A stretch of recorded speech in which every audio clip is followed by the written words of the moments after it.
Le 26 janvier 1948, un homme d'environ 45 ans et portant le brassard des agents municipaux se présente dans une succursale de la banque Teigin à Tokyo.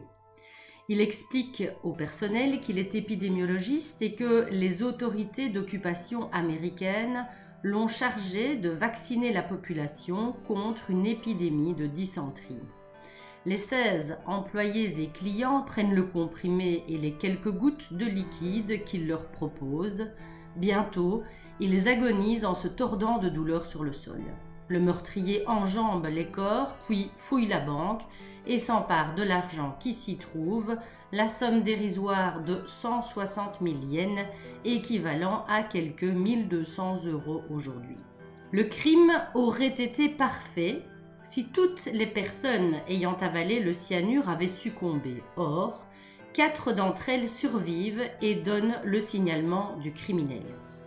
En quelques mois seulement, c'est la 3e fois qu'un homme vole une banque en utilisant du poison. La première fois, il a donné aux employés une fausse carte de visite.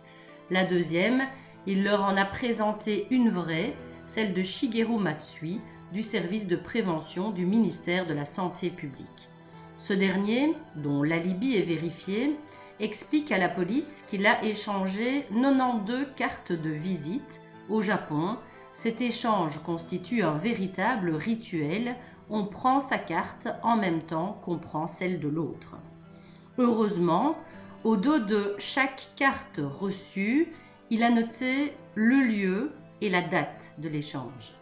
La police se met donc à leur recherche, elle en retrouve 62 et en exclut 22 autres.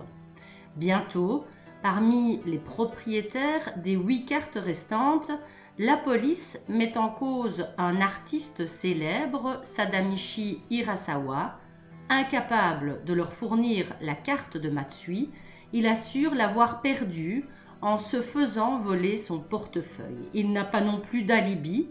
En outre, en le voyant, 2 survivants déclarent qu'il s'agit bien de l'empoisonneur. Enfin, la police trouve en sa possession 100 000 yens dont il ne veut pas révéler l'origine.